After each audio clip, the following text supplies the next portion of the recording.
Queridos amigos, queridas amigas, vamos então para mais um ensinamento maravilhoso que hoje virá através do livro do Mário Mais. Todos nós conhecemos o Mário Mais, né? Um grande psicólogo espírita, extraordinário suas colocações, seus ensinamentos. O nome do livro dele é Desafios de Mudar. Você pode melhorar a sua vida. Abrindo aqui ao acaso, caiu aqui no capítulo 18. Se você tem esse livro, então abre lá, capítulo 18. Aqui o título é Servir é o Caminho. Então nós estamos aqui nessa terra para servir, seguindo o exemplo da sugestão de Jesus, né? Seguindo a sugestão de Jesus, quando nos disse, eu não vim para ser servido, eu vim para servir. Olha, se Jesus veio para servir, imagina nós. Então ele começa nos dizendo, convidamos os leitores a refletirem sobre dois grandes grupos de pessoas em interesses antagônicos que se destacam na história da humanidade. Vou repetir.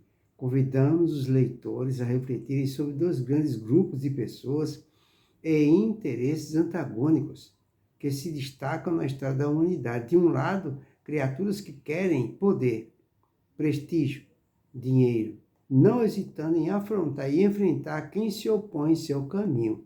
Do outro lado, pessoas que abdicam de interesses pessoais e sociais para se dedicarem a cuidar dos filhos do Calvário, sem esperar nada que não seja a alegria de servir. Então, são dois grupos de pessoas antagônicas. Um grupo é extremamente materialista, vive para o poder, para ter. Já o outro vive para servir. Vamos ver o que vai acontecer. Ele começa nos dizendo, que contrassenso é este? Uns voltados apenas para si mesmos e outros voltados a terceiros? Como se explica isso? Será que os primeiros sabem fazer melhores escolhas e os segundos são sonhadores e ingênuos? Quais desse grupo têm servido de modelo para a humanidade e para nós próprios especificamente? São perguntas, né? E ele continua nos dizendo, os conquistadores vão desde os subjugadores de nações até a conquista de uma pessoa para os seus interesses egoísticos. Estes parecem ser vencedores indestrutíveis, invejados pela população e odiados pelos vencidos. Os holofotes destacam sua glória, sua astúcia de vencer qualquer adversário. O paradoxo é que, apesar das conquistas,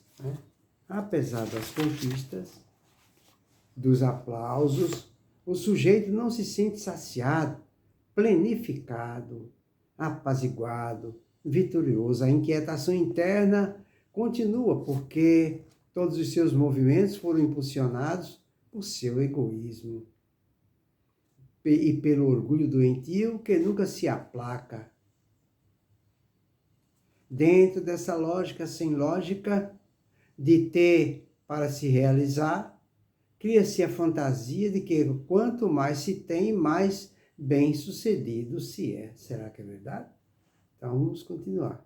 Mas isso é uma falácia, um sistema doente que nunca se completa. Enquanto isso, os servidores do bem continuam a sua abnegação de socorrer os infortunados com amizade, um abraço, um prato de comida, ou então uma orientação, né?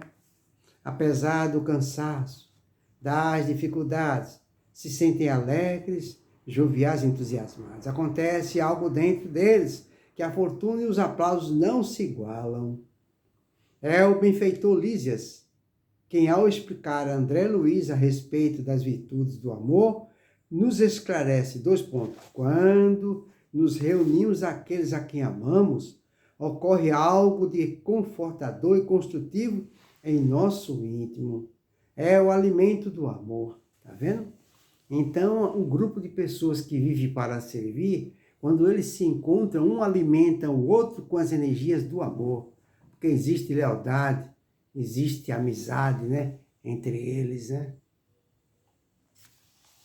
André Luiz, quando numerosas almas se congregam no ciclo de tal qual atividade, seus pensamentos se entrelaçam, se confundem, não é? Existe aí uma comunhão de pensamentos, de ideais, formando núcleos de força viva através dos quais um recebe seu quinhão de alegria ou sofrimento da vibração geral. É verdade. Quem se oferece diariamente à tristeza, nela se movimentará. Quem enaltece a enfermidade, sofrer-lhe-á o dano. É lei da vida, tanto nos esforços do bem como nos movimentos do mal. Das reuniões de fraternidade, de esperança, de amor e de alegria, sairemos com a fraternidade, a esperança, o amor e a alegria de todos. Mas se toda assembleia de tendências inferiores em que predominam o egoísmo, a vaidade ou o crime, sairemos envenenados com as vibrações destrutivas desses sentimentos. Então, quem vive no grupo dos que fazem o mal e que são egoístas, as pessoas vão sair desse grupo se sentindo mal, porque as energias deletérias são energias patológicas que, pelo fato de serem patológicas, fazem mal. Porém, aqueles que pertencem ao grupo dos que fazem o bem, recebem uma energia salutar, muito embora também receba uma energia patológica da angústia das pessoas que sofrem. Mas, quando a gente recebe a energia dos que fazem o bem como nós, aí essas energias benéficas retiram as energias patológicas e colocam energias salutares. Essa é a recompensa de quem se esforça para fazer o bem. Cada qual, portanto, capta as vibrações correspondentes aos seus interesses e atitudes diante da vida. Os conquistadores egocêntricos assimilam as reações emocionais de suas vítimas: ódio, mágoa, raiva, desprezo e angústia. Está vendo? Aqueles que fazem o mal vai receber o mal das pessoas que ele prejudicou. E quem faz o bem vai receber as energias benéficas, não é? Que virá através do sentimento de gratidão que nós ajudamos, né? Cumprindo com o nosso dever e obrigação. Porque servir é a honra que nos compete. Servir é uma obrigação, é um dever perante nossa própria consciência, que vão saturar seus corpos físicos, seus pensamentos, suas emoções, deixando-os desequilibrados tanto quanto suas vítimas. Além disso, as vítimas que desencarnam e não perdoam seus algozes vão ao seu encalço em processo de obsessão espiritual. Quanto aos missionários do bem, aqueles que fazem o bem, entram em sintonia com vibrações elevadas do amor, alcançando estados de fraternidade, compreensão, doação, alegria, e, enfim, estabelece sintonia com os núcleos de força viva. Ao compararmos os dois grupos, um voltado para a glória do mundo e o outro voltado para a prática da caridade, observa-se que o primeiro é composto por indivíduos egoístas, egocêntricos, imediatistas, nem sempre éticos. Já no segundo grupo estão aqueles aceitos em alguns meios como santos, missionários, altruístas, com um histórico de bondade, renúncia e solidariedade. Muitos deles, após séculos, servem de modelo e inspiração, entre eles Francisco de Assis, Madre Teresa de Calcutá, Chico Xavier, Irmã Dulce, Paulo de Tarso, Divaldo Pereira Franco, Mahatma Gandhi. Né? E se estas personalidades se entregaram ao trabalho do bem, isso quer dizer que eram ingênuos? Certamente que não. Ao contrário, são lúcidos e bondosos, altruístas, sabem o que fazem, já acordaram para a realidade da vida. Elas indicam qual o caminho certo, o que realmente importa na existência. O maior de todos, governador do planeta, Jesus Cristo, foi o maior modelo, pois alertou e indicou. 2 pontos. Eu sou o caminho, a verdade e a vida. E Joana de Ângeles assevera com muita propriedade: és servidor do mundo. Jesus, que se originou nas estrelas, afirmou seu servo de todos, e assim se fez, para que tivéssemos vida e esta em abundância. Em conclusão, acrescentamos que ser servido pelo mundo resulta na exaltação de nossas imperfeições, alimentando-se o homem velho e seus caprichos, o que retarda a sua elevação pessoal. De outro modo, servir é sair de si mesmo, Ver o outro, permutar valores. Esta atitude coloca em ação nossas qualidades internas, quais a amizade, a simpatia, a empatia, o amor, a sociabilidade, a comunicabilidade, a solidariedade, favorecendo o despertar da perfectibilidade. Fica aí, portanto, não é? Este ensinamento extraordinário, onde ele deu o exemplo aqui de dois grupos, um que faz o bem e outro que faz o mal. O que faz o mal vai se enquadrar na lei de ação e reação. Então, ele vai receber o mal, as energias do mal que praticou. E o que faz o bem, não é? Vai receber as energias pela sua atitude. Uma energia compatível com suas atitudes, ação e pensamento. Fica aí para a nossa reflexão. Façamos o bem incansavelmente, tenhamos paciência, principalmente com aqueles que ainda não compreenderam qual a verdadeira finalidade de sua existência aqui na Terra.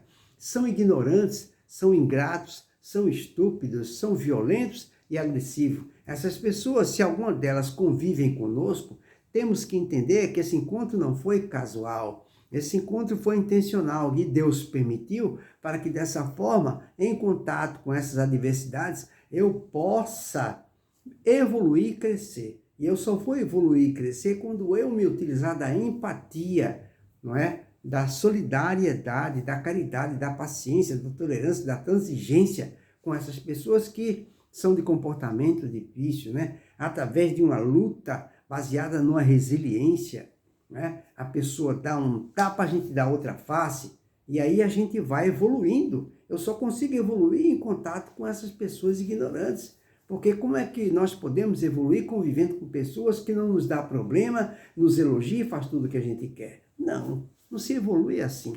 Se evolui através da experiência, da prova. Jesus nos coloca a prova, não é? Para que nós possamos sair da teoria para a prática, provar para nós mesmos que nós somos capazes de entender as pessoas ignorantes, entendendo que elas são doentes, estão com uma grave patologia, eu tenho que ter piedade dela e tentar, dentro de minhas possibilidades, servi-la. Porque nós estamos aqui na Terra para servir. Servir é a honra que nos compete, que Jesus abençoe não só nós, mas principalmente cada um dos nossos familiares. Principalmente aqueles familiares incompreensíveis, ingratos, ignorantes, estúpidos, não é? Esses são os que mais precisam de ajuda. Jesus está muito preocupado com a felicidade deles, muito mais preocupado com a felicidade deles do que com a nossa. O próprio Jesus falou, não são os sãos que precisam de remédio, mas sim os enfermos. E os enfermos são ele, não é? E é importante salientar também, para que a gente não esqueça nunca disso. Numa contenda, numa discussão, numa briga, numa contenda, quanto mais se tem razão, quanto mais a pessoa entende que ela tem razão, mais aumenta o seu dever em pedir desculpa para aquela pessoa que lhe prejudicou. Perdoar e ainda orar pela felicidade dela. Temos capacidade para fazer isso? Se tivermos, então pode ter certeza que Jesus vai dar um sorriso de orelha a orelha de felicidade. Fica aí para a nossa reflexão, esse ensinamento extraordinário, onde todos nós devemos nos conscientizarmos efetivamente sobre a necessidade de servir, principalmente os incompreensíveis e os ingratos. Que Jesus nos abençoe a todos.